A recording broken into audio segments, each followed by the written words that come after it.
All right. Welcome, everyone, to another episode of Working People, a podcast about the lives, jobs, dreams, and struggles of the working class today. Brought to you in partnership with In These Times magazine and the Real News Network, produced by Jules Taylor and made possible by the support of listeners like you. Working People is a proud member of the Labor Radio Podcast Network, so if you're hungry for more labor and worker-focused shows like ours, follow the link in the show notes and go check out the other great shows in our network. Might I suggest the Valley Labor Report. And please support the work that we're doing here at Working People so we can keep growing and keep bringing y'all important conversations every week. You can do that by leaving a positive review on Apple Podcasts, which really helps. And of course, you can share these shows on social media with your coworkers, your friends, and your family members. And of course, the single best thing that you can do to support our work is to become a paid monthly subscriber on Patreon for just $5 a month. And if you subscribe for $10 a month, you'll get a free print subscription to In These Times, delivered right to your door every month. And for those who have signed up for the In These Times subscription, if you signed up last month, you'll get your first issue this month. If you haven't subscribed yet and want to get access to all of the excellent bonus content on the Working People feed, then just go to patreon.com/Working People. That's patreon.com/Working People. Hit the subscribe button and you'll immediately unlock a whole lot of kick-ass bonus content that Working People has produced over the years. My name is not Maximilian Alvarez. It is Jacob Morrison.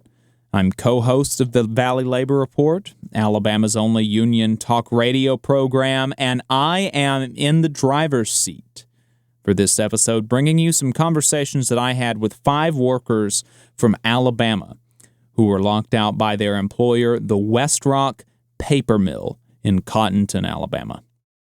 Something that's a running theme, it seems like, in so many of these struggles against bosses that workers are fighting across the country is time. Time away from work, time with your children, time with your friends, family, and loved ones.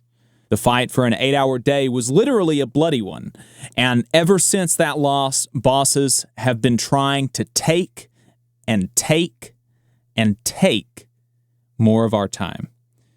And the same thing has happened to these workers at the Mahrt Mill here in Alabama. The paper industry has already long been plagued with absurd hours. These workers and many others today and through the last several decades at paper mills across the country work what they call a, quote, reverse Southern swing shift. They work 7 days in a row, first from midnight to 8 a.m. Then they get 1 day off before they work another 7 days in a row, this time on an evening shift from 4 p.m. to midnight. They get another day off before working a third round of a 7-day week, this time on a day shift from 8 a.m. to 4 p.m. Then they get 4 days off before they start the cycle over again. Unlike so many other paper mill workers, these folks have been able to retain a penalty for these 7-day work weeks in the form of the Sunday premium. Any work performed on a Sunday is paid at time and a half at the mill, double time if they are already over 40 for the week. One of the workers said that this is important language to retain because a penalty should be paid when you work somebody 7 days without a day of rest. And I think that's obvious. But WestRock disagrees. They want to take this from them despite, like so many other corporations, bragging about record profits. They gave their CEO a 300% raise in the last year. Their profits are over $3 billion. These workers also have another protection the company wants to take away, something that the workers call hog law, which states that if a shift goes over 16 hours, then the employee is paid time and a half back to the first hour. This is meant to disincentivize the company from 16-hour shifts. And the company is only offering a 2-point-some-odd% raise annually. So the workers voted down this proposal by the company twice, despite an unheard-of $28,000 buyout in the contract. Because, as the workers told me, it's not about the money, it's about time. In addition to the already insane paper mill schedules that I just told you about, the reverse southern swing shift, where they always have to work 7-day weeks, these workers are routinely held over their 8-hour shifts.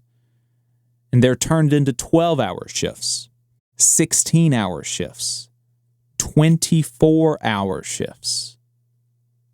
40% of the hours worked in this mill are overtime. And that's with these penalties for excessive work on Sundays and after 16 hours. What would the company do without them? And that's precisely what the company wants to do. They want to take these penalties for excessive work out of the contract, and they want to work these people more. So after the workers rejected the offer a second time, the company locked them out. I spent a couple days on the picket line with them, talking to them, letting them tell me why this fight for their time is so important. These are their stories.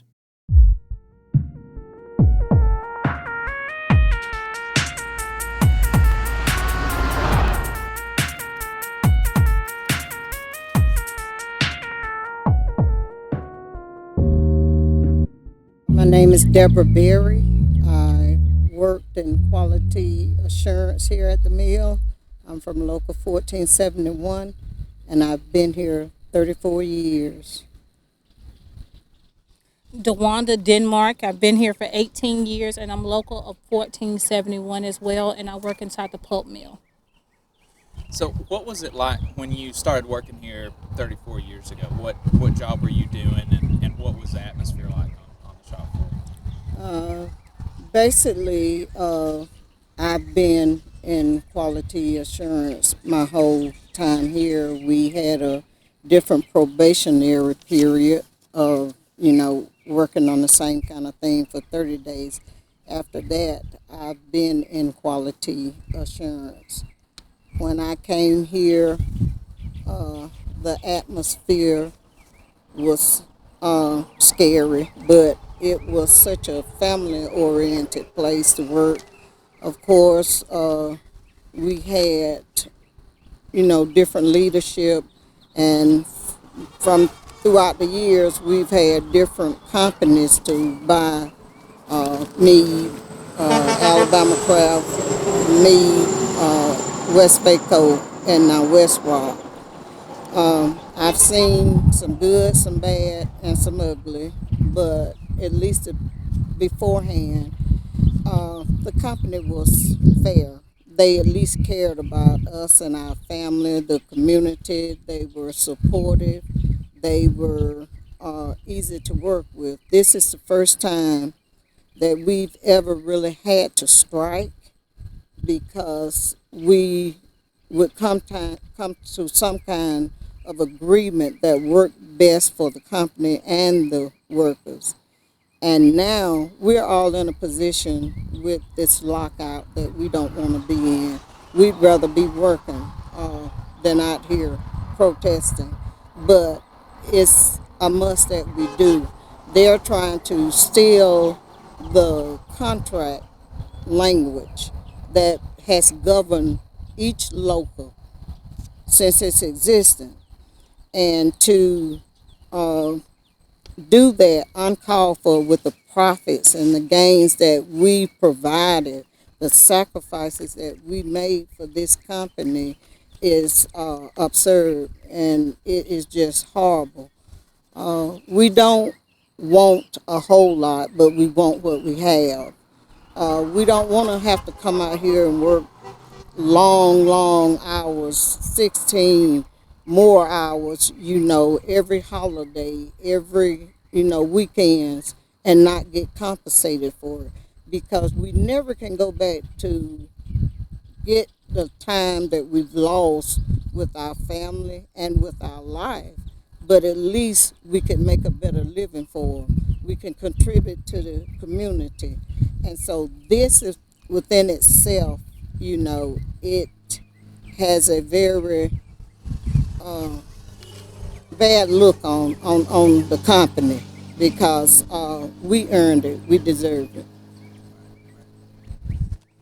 For me, 18 years ago, when I first came here, this was a very good place to work because I actually applied to this place 7 years before I even got hired.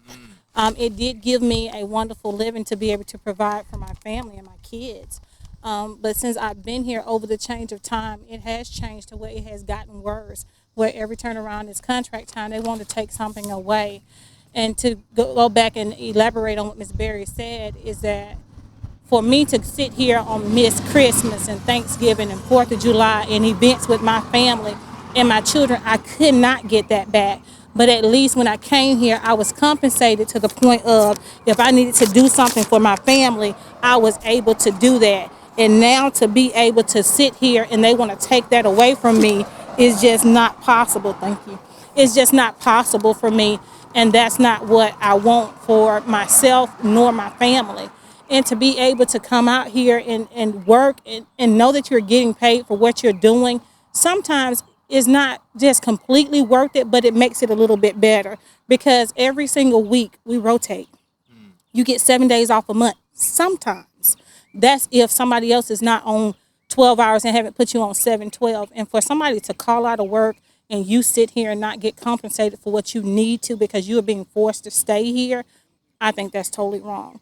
And I think they just really need to go back and evaluate what people out here are losing and what they do to make the world go round. I say it's not just us, it's actually for truck drivers around here that are coming in and out of this mill. That's how they take care of their family as well. And I just don't think they're taking that into consideration. We're not asking for anything. We just want to be left alone and just be treated fairly.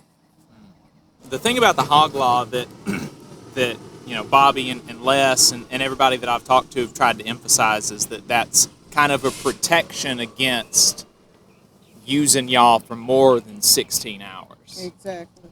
And they're wanting to take that away, even though they're already using y'all almost 12, 16, and over 16 hours sometimes. How worried are y'all two about what they would do if this protection for y'all is taken away? If you don't have traffic signs, you have everybody out there going 100 miles per hour. If we don't have our language protection and we don't have clauses in there, like the situation we're in now, it's obvious we can't trust them. And so you want to have everything in writing and in black and white for this very reason, so that you already got the contract language there so you could work, with a decent amount of hours. And if you're forced to work those other hours, that you still have some kind of protection against it. The contract language is necessary. It is a must that we keep for our protection. I feel that if we lose that, then it harms us more than it helps us because of the simple fact of you put people in danger when you leave here. Sometimes we work 16 hours and we have worked over 16 hours to try to make something, but if it becomes to the point where that language is gone, they can use it to their advantage. It puts you in a danger on this highway when you're traveling up inside this highway trying to get back and forth home. It puts the other people's lives in danger as well. So that language needs to stay because it protects us and it protects other individuals that are innocent that are out here on the highway. So my thing is it needs to stay.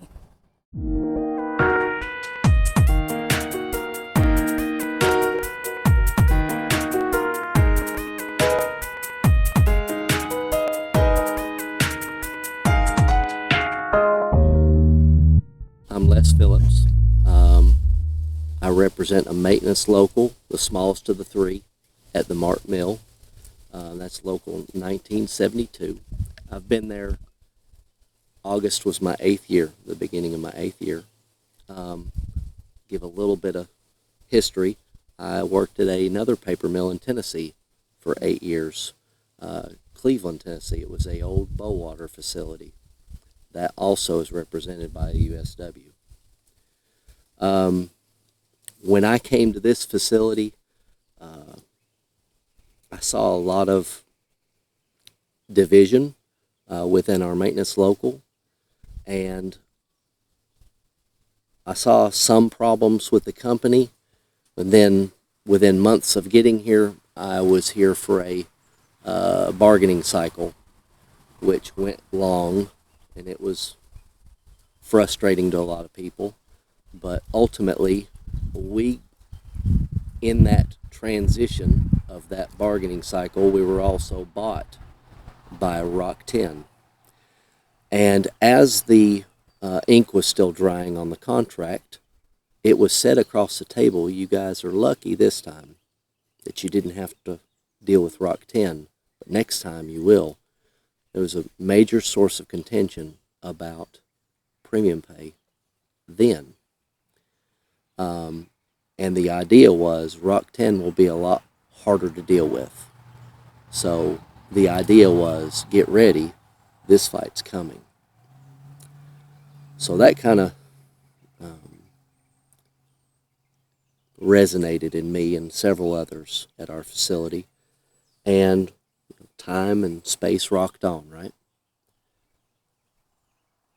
Then I get involved in the union. A series of events take place, and I end up president. And for the most part, things just rocked along. About 2019 come along, and the idea of us entering into a master agreement started being, our people were being prompted to buy into that idea. What little bit we knew about it, we didn't want any part of it, just basically because of the way that it's composed. We have about 40 converter facilities and about 23 mills at that time. We didn't like the idea of being attached to those converting facilities for a number of reasons. It's not similar. Of course, we all work with paper, but a very different atmosphere when you go to a converter facility versus a mill. A lot more resources, a lot more chemicals, just dangerous environment altogether, right? So we caught on to the idea that, being part of that master was also premium pay going away and pyramiding overtime no longer existing in contracts. So that even further led to our people's dissatisfaction and resistance concerning the idea. So we had another vote on the same point, and that really was maybe the starting place where people started getting it universally at our facility, what this fight was going to be about and how bad it was going to impact us should we choose to go down that road. And ever since then, there's been a gradual increase of unity and solidarity trying to take shape at our facility. Despite some challenges, there's been challenges to try to stop that, but it's happened anyway. This bargaining cycle that started in the end of March has really inspired our people to become united and lay aside all those things that were dividing us and push toward a common goal, right? So on that front alone, I would consider it miraculous that 500 people in today's world agree on anything. It's impactful when you see people that have had trouble dealing with each other anytime they're around each other, and you see them with their arm around each other and supporting each other. So just from a inspiration standpoint, that really just impacts me right here, right in the heart. This bargaining cycle really does kind of fundamentally come down to one question, and it's the question that I asked the company the last time at the table. I said, Tony, how do I convince my people that this is a good deal, a fair deal, a deal they should be excited about and encouraged to get on board with, to sign their names on? How do I do that with respect to the knowledge that water is floating around at the top of this organization like water?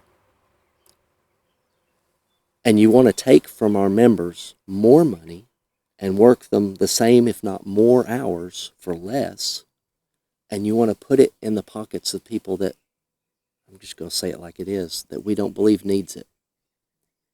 How do I pitch that sale to them? Because I'm going to be honest with you, at the end of the day, that's the hurdle that we have in front of us, and it's 40 feet high, and I don't have jumping legs. How do I get across that? And he sat there a minute, and he just kind of nodded his head. He said, Les, you make your point as clear as ever. I don't know. I don't have a good answer for that. But what I can tell you is WestRock sees Sunday as just another day of the week.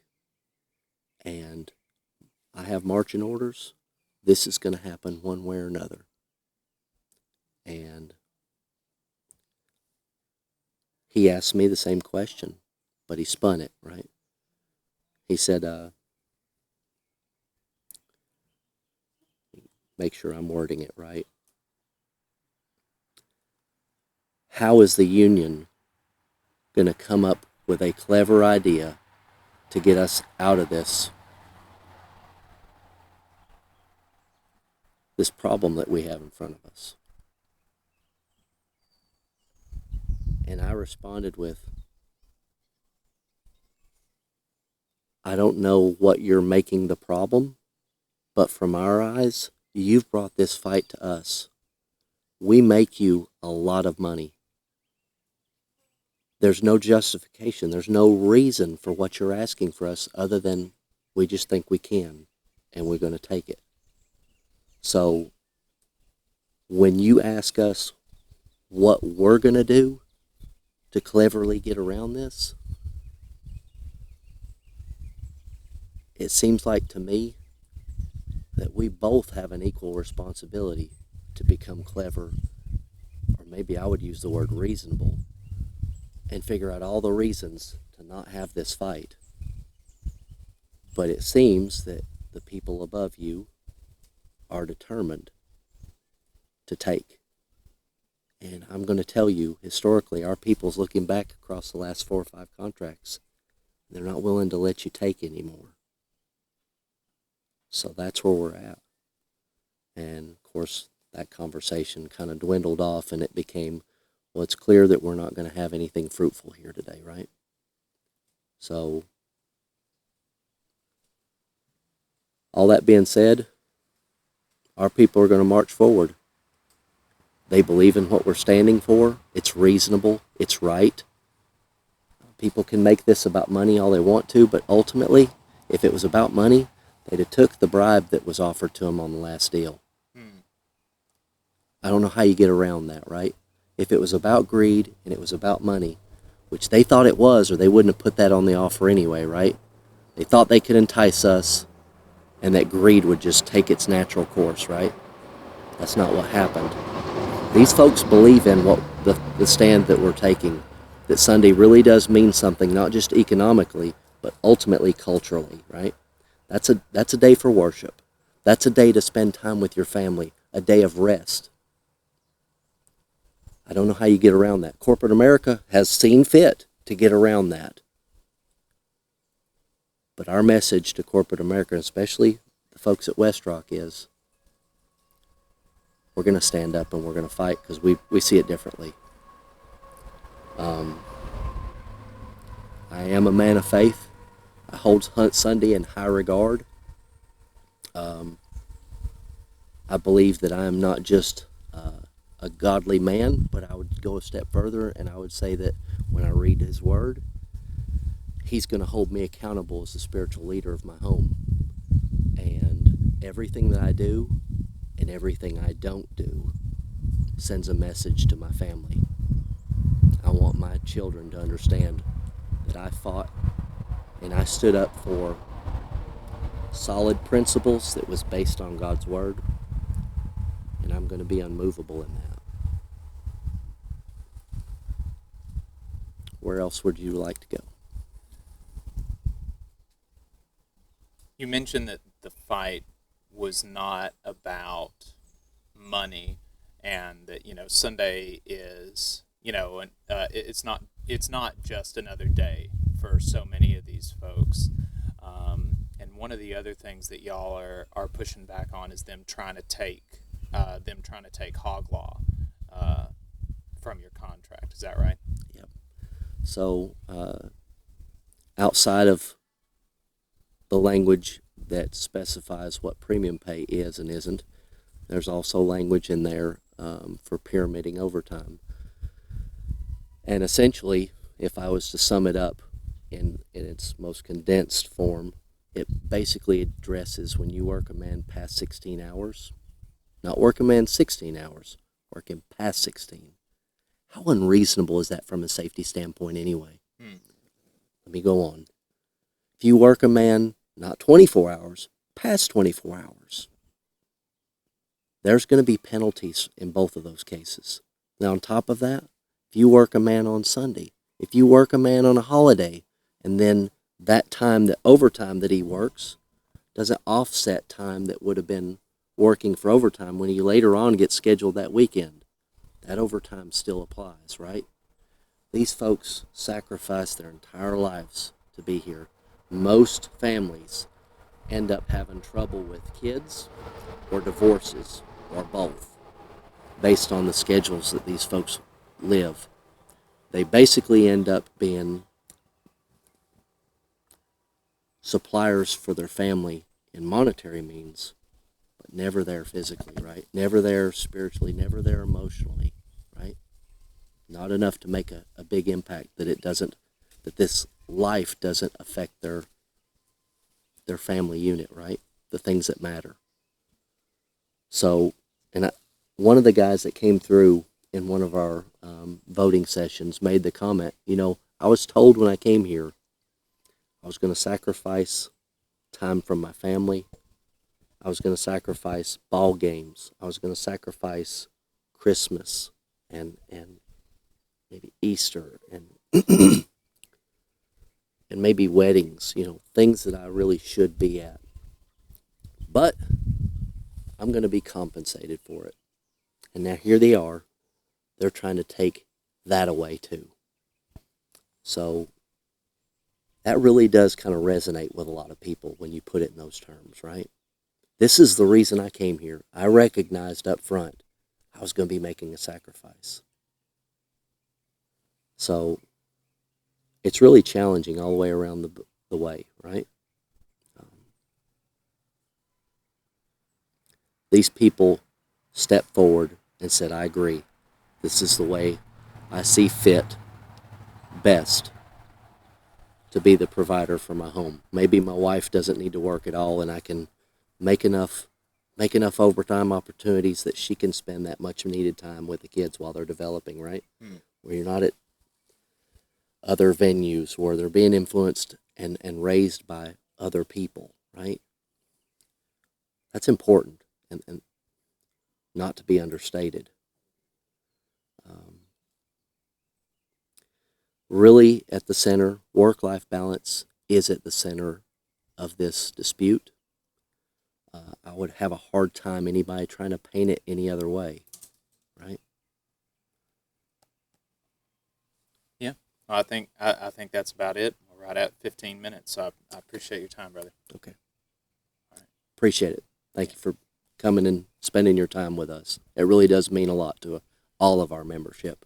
In all fairness, you guys have cast the best light and did the best coverage from our perspective of anybody else that's dealt with us, and we appreciate it.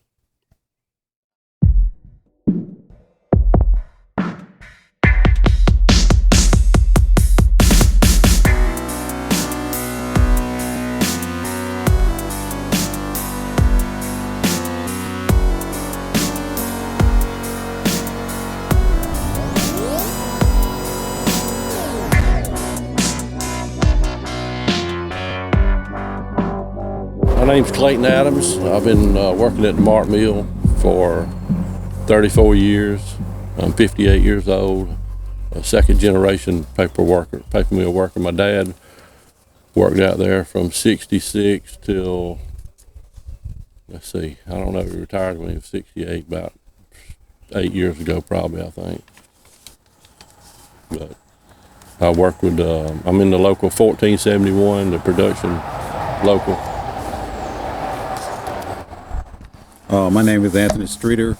Been working out here, been working at the mill for 28 years, working chemical recovery, and basically that's it. 1471. Well, local 1471.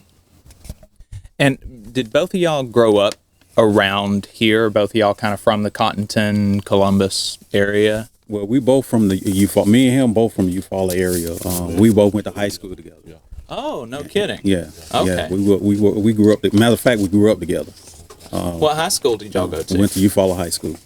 Okay. Yeah. Did y'all graduate the same year even? No, he graduated a year before I did. He graduated in '82, and I graduated in '83. Okay. Oh, well, hey, that's interesting. Played sports together. Played and all sports that. together. And everything. Well, who was better? Well, he was more on the basketball side, okay. So I was all round. See, I played football, So basketball. then and you was baseball. all, so you was better. I was the better white guy playing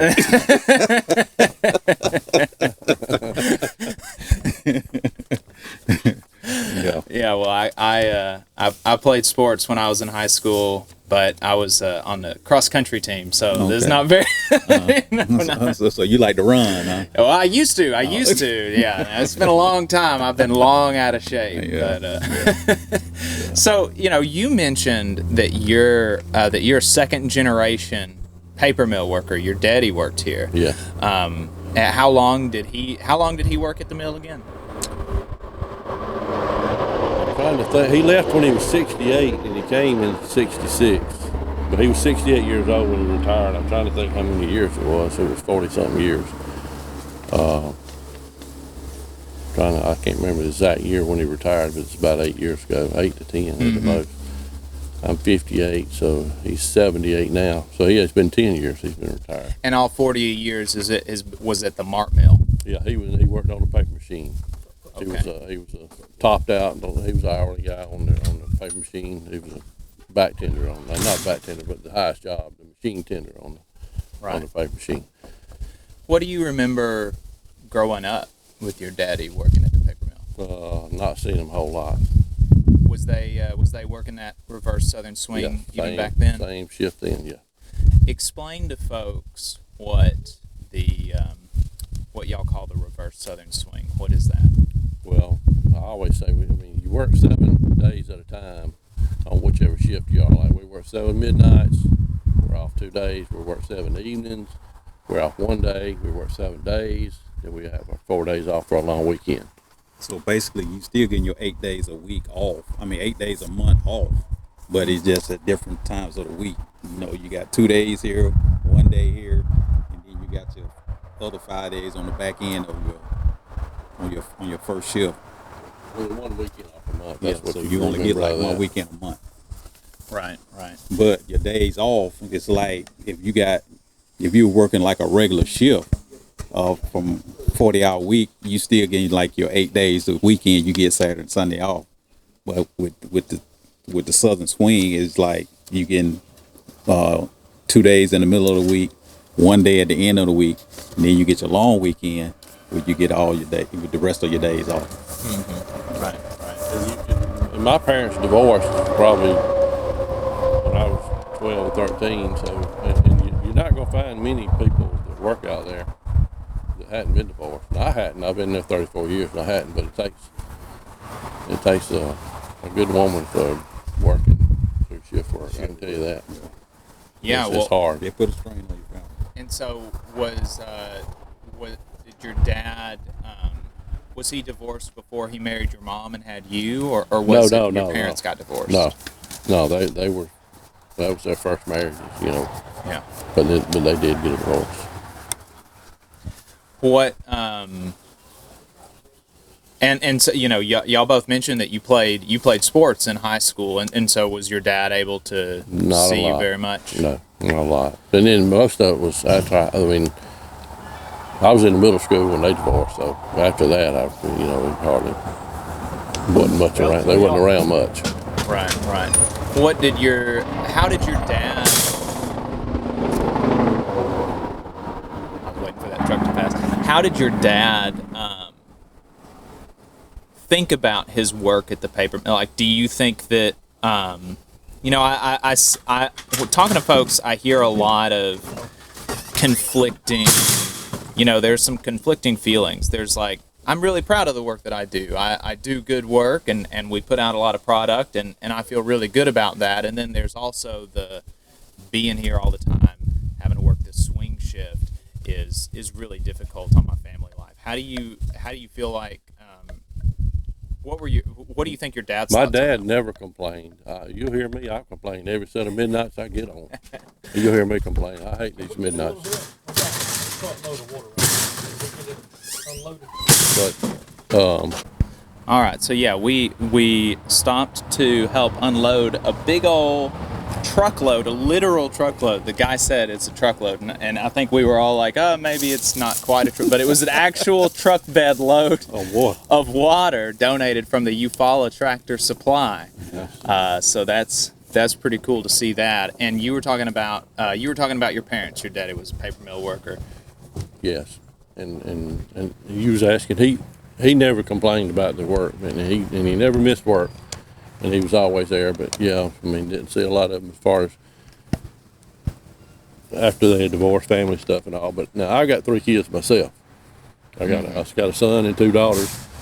And of course, my son was talking about being a 3rd generation paper mill, but I seen him the other way, just because of how hard it is on the shift work part of it. Right. You make all the money you want, but it's just hard. It's hard on family.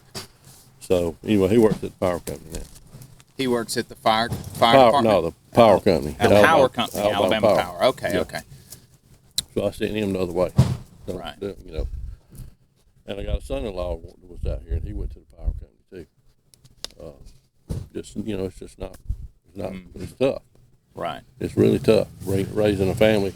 And I worked with a bunch of great guys, and they had kids, so we done a lot of swapping where I could be at my kids' stuff, and they could be at their kids' stuff. But it was just, whether we was working somebody's midnight or whatever, I done a lot of swapping. I had a bunch of great guys I worked with that helped us, that swapped where we could be off for our family stuff.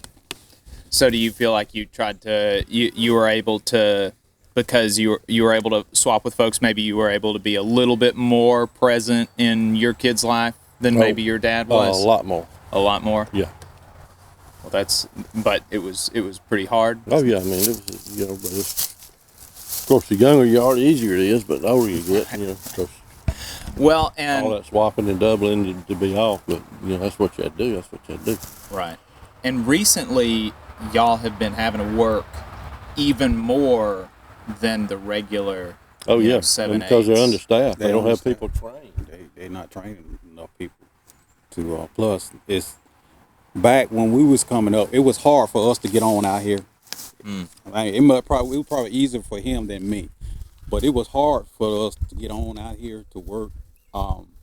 Now you can't get people to. They can't hire people to come out here to work because they're not paying them. Right. They're not paying them enough. And people don't want to. Well, you got to pay. I imagine you got to pay people a good bit of money to make them go through this 7-day week shifts. You're right, but the thing is about it is, back when we was coming up, it was so hard for us to get on. Now, once we got on, we got used to the environment and stuff like that. You work your way on up. But they was paying us then. But now they not paying this younger guy that's coming in. Be the premium top paying jobs out here, but everybody else has come up and caught us. Them 2% raises and 2.5% raises over the years and years and years. other people's, they just not going to work that shift work. These new folks ain't going to do it for the money, and then they talking about taking your money now. So Right. Well, and I seen. I've never had a good job. I've had a good paying job. Right. That's my whole slogan. I've never had a good job. It was just a good paying job. And that's the reason I done it. That's the reason I worked for the money. Well, and I say, and just to kind of back up what y'all are saying about they can't keep new folks, I saw that the average employee at WestRock at this Mahrt Mill, it has been there 20 years. That is, I don't think, common. Usually you've got more new people than that. And just from myself, anecdotally, being on the picket line yesterday and today, almost everybody I talk to, yeah, I've been here 10 years. Yeah, I've been here 15, 20, 30, 40 years. You very rarely, there's been only a handful of folks that I've talked to that's been here 5 years or less. Right. If we succeed in keeping our language and keeping our pay, we're doing them a favor. Right. With hiring, because you already can't hire them. Now you're talking about cutting what they're already making. They're not going to do it. They're people leaving, going back to the chicken plant. I mean, like Anthony said, it's unheard of. You had to wait years to get a job. Now they done dropped the standards. They're giving their own tests. You don't even have to have a GED. I mean, you just need a GED. You don't need a well, can't even think of what I'm trying to say. High school diploma. And just, I mean, they're dropping the standards, and they still can't keep people to work out there because it's how tough it is. They just ain't gonna do it. So,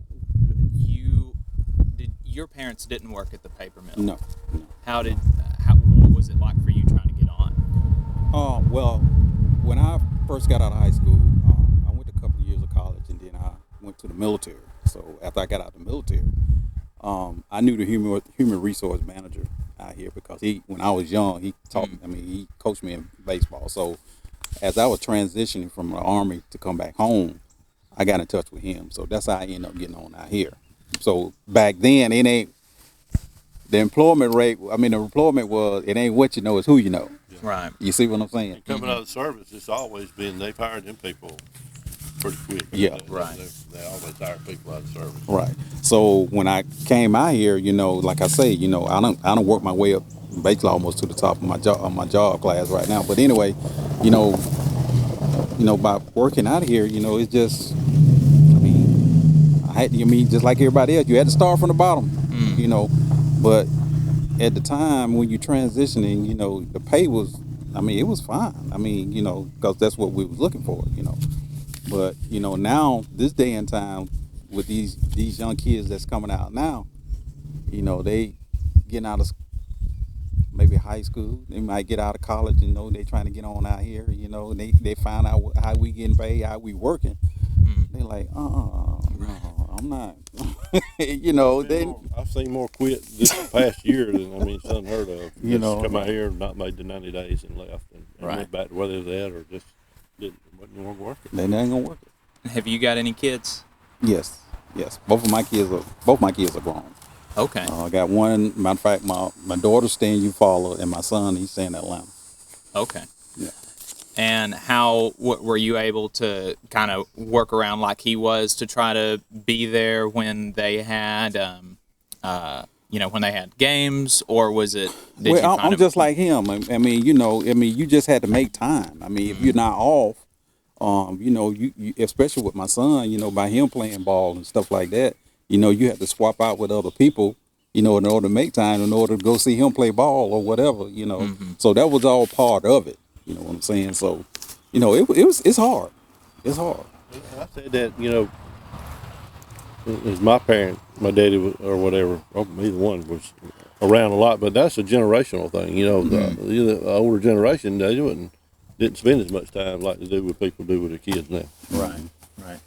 Well, and so, I think we're getting a good foundation under us for folks who aren't familiar with this kind of work, to kind of starting to understand what's going on. And so it's WestRock, this Mahrt Mill became WestRock.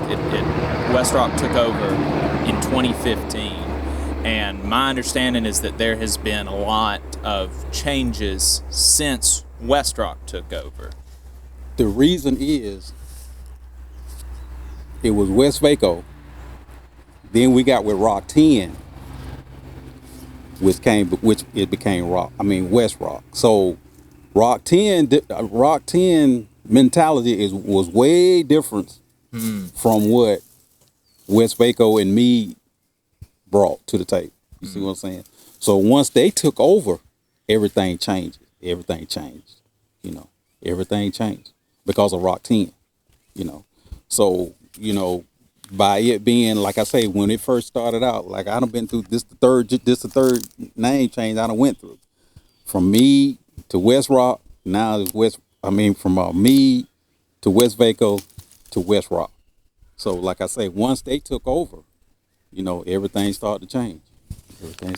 What were some of the changes that you were able to see from the shop floor, so to speak? The changes was, just like training. A lot of training. You got a lot of people that been out here, like you say, 20, 30, 40 years that's retiring. They're not filling jobs like they're supposed to. The staffing is not like it's supposed to. Plus, like I say, the training, you got to train people in order to move them up to the next level. So, and you got to hire somebody in order to train people. The training, like I say, the hiring is to me, it's poor, real poor. So, in order for, instead of us working all these hours to fill the job, so we got to work 12, 16 hours in order to fill the job. Do you have an idea of how, y'all are having to work even beyond the normal is 7/8 and then you're off and then 7/8.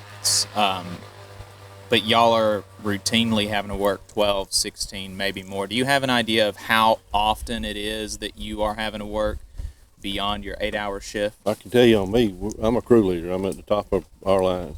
And we got 4 people in that job class, and they get 6 weeks vacation a year. Every vacation they're on. There's 4 jobs times 6. That's besides if some other reason, just company reason, if we only shut down or something, they put you on 12 hours. But those 24 weeks guaranteed. When they're out, you on 12 hours because they never set up. Used to, like he said, Anthony said before, we stayed trained a job or 2 jobs. Everybody did ahead. So if somebody was out, you set up and you filled vacancies that way. You had an extra person on the bottom. That don't happen now. If somebody's out, you're on 12 hours. 2 people's out, you're on 7/12. You don't even get a day off. And that happens all the time. Wow. So, just like you say, back in the day, when people set up, when people go on vacation or something, the next man that's in line, see, he can set up in that job. He get paid for it. He can set up in that job, but they won't keep the people on 12 hours. You see what I'm saying? Right. Save them money. You say, they have an extra person on the bottom, and everybody set up. And what y'all are saying.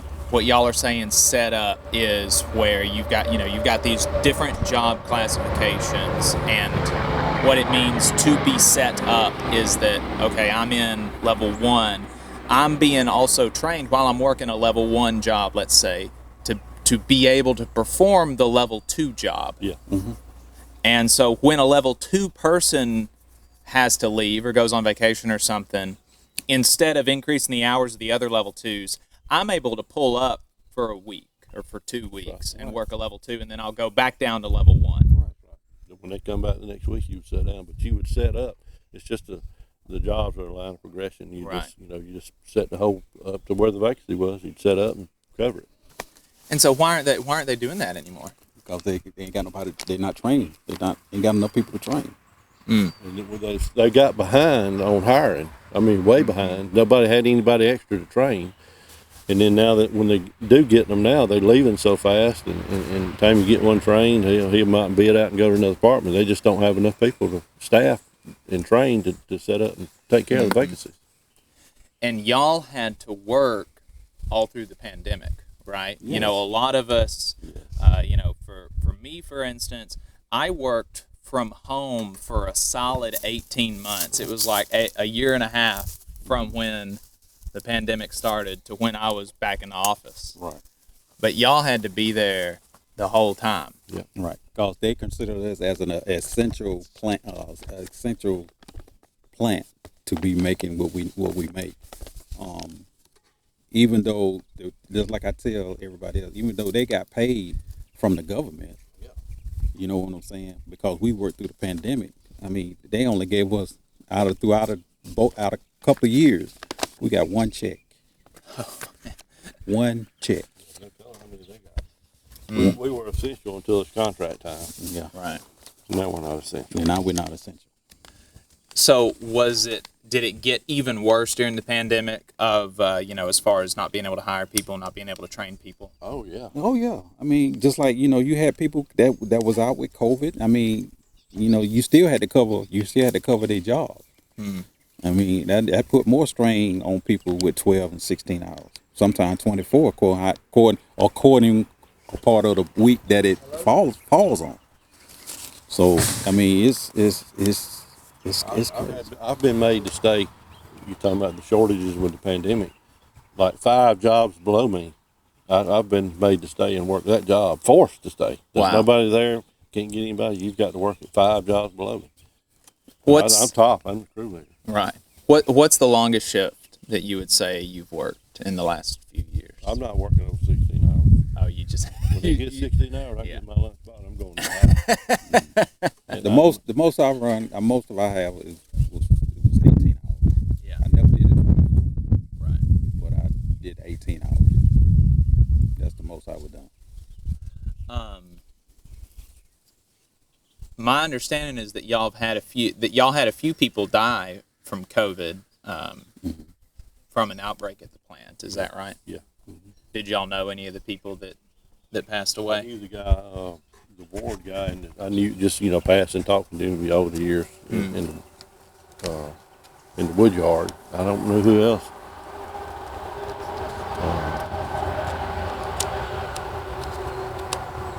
Mike Ward was who it was. Yeah, Mike. Matter of fact, his son worked in my department. Really? Yeah. I didn't know that. And so, coming through the pandemic, y'all have been, y'all granted an extension to the company to say, like, okay, these are kind of extenuating circumstances for contract negotiations. We will hold off for a little while.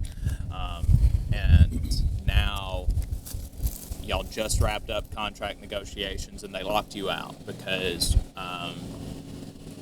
they want to take stuff from you. Well, really, last year was the end of our contract. And right at the end of our contract, we was in shutdown. Well, we was going into shutdown, let's say it like that. We was going into shutdown. So during at that time, that's when they asked for, can we get an extension? Because they wanted to get the shutdown over with. And the pandemic going through at the same time. Yeah. You see what I'm saying? So all this stuff, boom, at one time. And now a shutdown, for folks, that's that's mill terminology. Explain what a shutdown is. It's for maintenance, of the upgrading of all machinery, maintenance on machines, and putting in new stuff, taking out old stuff. And so that's not like a pandemic-related shutdown. This is a routine thing. This is a routine. Shutdown is usually a week or 2 weeks. You have outages all the time where you'd be down, certain department would be down a day or two. But this is usually a shutdown. You're going to end up shutting the whole mill down. Everything, you'll have some cold days in there where nothing's running. And then some days, parts will be running and not, but it's usually a couple of weeks. The Anthony and department, they get in long shutdown, longer than hours when they're working on boilers and stuff. Right. So, by us, giving them, they asked for us an extension to help them out, Whereas I felt like we had them if we wouldn't have never gave them the extension to go ahead with the negotiations. Well, they asked for an extension, so the extension went on up until now, back until they start back in March when they start back negotiating. Now they was just trying to get through this shutdown. They got a shutdown coming up now. They was trying to get past it too. Yeah. So, but we told them no, we're not gonna go through it 2 times. Right. We're not gonna do it 2 times. And so, how does it feel? You were actually part of the folks who were locked out. You were in the last shift before the lockout. work. Walk us through that as it was happening. Well, basically, I came in at 8 p.m. Because that was my shift to come in at 8 p.m. on a 12-hour shift because somebody's out. But anyway, came in at 8 p.m. and worked my shift for that night. So at 6:15, 6:30, they told everybody to pack their stuff that was on that shift. Everybody packed their stuff, and we'll walk y'all out to the gate. And that's what we did. They walked us out to the clock out.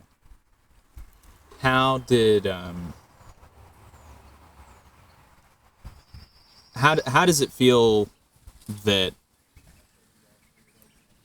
they're not, because y'all aren't even asking for additional stuff for the during these contract negotiations. Y'all have just been asking to keep what you've got. Right. What we got. That's all we want. That's all we ask for. Let's keep what we got. But see, their mentality is because they got other mills. The other mills don't have premium pay like we do. Okay. So they want us to get on the ball. They want us to get on the bandwagon with them. But everybody, from what I hear, everybody got their own master agreement. So you can't compare our master agreement to everybody else's master agreements because we get paid premium pay. That's what we fight for, to keep the premium pay.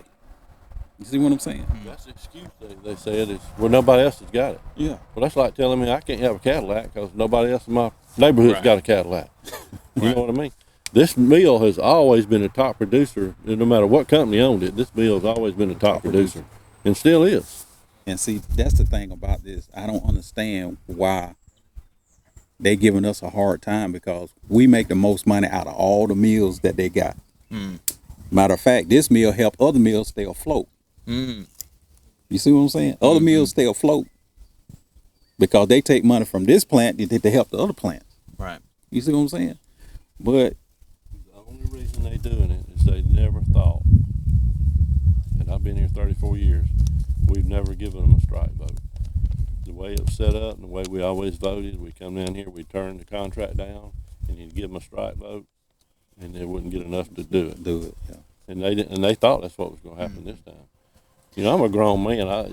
If I had a company making money, everything's good. What's wrong with you? Figure some pat you on the back till you did a good job. Hey, let's just keep this going. We give you these raises here and whatever. Some few little language sometimes they want to change or we want to change, but what do you think? That's never happened. Yeah. What do you think changed? Because and every contract that y'all have been under it has been concessionary to a degree. Y'all have given them this and y'all have given them that. What is it about this language to retain the Sunday penalty pay and the hog law that's so important to y'all? Because it's that much money you're taking away from people. I can go tomorrow. I've got 34 years. I can get my pension. I can take my 401k and walk out the door. And then, people say, well, I could have took the bonus would have been better for me. I'm not going to work that much longer. Why don't you just take the money and go on? Which I don't want to be part of something that give up that Sunday premium because it's been there since I've been there, and I don't want to be, I don't want to give it up on my watch. And then you got a younger generation that's coming in now that's been here probably 4 or 5 years, and they got to take over once we gone. You see what I'm saying? Just like he said, I don't got too much longer here. But the younger generation, you try to carry that on, for them as they come through the ranks and stuff like that. But that's basically what it's all about. You can give your CEO so many millions of dollars, but you can't distribute it with your employees, the one that make you. Come on, that don't sound right. That company has never been that way, though, treating people. But like I say, the company, when it became WestRock, when Rock 10 took over, that's when all things changes. Everything changes. Everything changes. When it was Georgia Craft, when it was Alabama Craft, they was good. When they became Mead, it was good. When it was West Vaco, we still had our little tuggle, but we got over it. They ain't mention nothing about no premium pay. We kept our premium pay. But when they combined with WestRock, when WestRock combined with Rock 10, everything just went out the window. And that, I think that's a really, that's something I want to pull out, that both of y'all sitting here are folks that, in all likelihood, you could, y'all really could step away and it's not going to affect y'all a whole lot, but y'all think it's important for people that are coming up behind you to have this. So I don't want to be the ones that give it away. You might get it, but you're going to take it. I'm not giving it away. I consider this the same thing as my guns. If you want to come get them, you're going to take them. I'm not giving them to you, and I'm not giving you this premium. You're going to take it. Right. And then, just like I say, if they do, according how all boys out, if they don't give us the premium pay, you're going to have more people that going to leave. Because they ain't going to be want to work all these hours for nothing.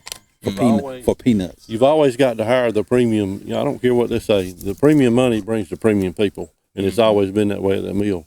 But now you're not getting the premium people, and if you do this, you're definitely not. Just the way the pay scale has changed outside of this mill, people's paying more money on different jobs and stuff. That you just don't get the premium people anymore where you used to. Like Streeter said, you might try to get a job out here 5, 6 years or 10 years before, but now. Shoot, they interviewing them fast as they can go, and they might get 5 out of 50 that end up working. By the time you boil down to testing and 90 days and all that. And so how,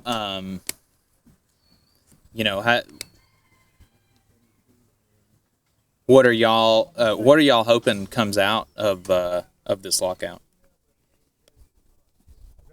Well, I just hope they just come to the table and just let us keep our premium pay. All the other stuff that is you got some other stuff on there, but like your 2.5, 2. You get that. You're gonna get that raise anyway. The long-term disability and all this other stuff. That's fine to have, but in the long run, hey, you got to pay your people. If you want quality work, you got to pay your people. You got to pay your people. You get what you pay for. Yeah. Anything else that y'all think is important for folks to understand about this fight? No. Not really. I just hope that they come to their wits and think about what they're doing. And the damages, I think a lot of damage is already done, however the outcome comes out, whether it's good or bad for us. They've changed some people's attitudes, the way they feel about the company. It's just not I just don't see doing people that way. If I owned a company and it was making the money we made, I just don't understand you treating people that way. It just don't make any sense, and it's just because they thought they could get away with it. And we finally stood up on this one.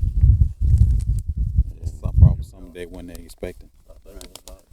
They weren't expecting it. That's why it's going the longer than it's going, because they weren't expecting it. I guess they thought that we just gonna go ahead and just give in for the little pennies that they want to give us. But no. All right, y'all. Well, thanks for your time. I appreciate it. All right.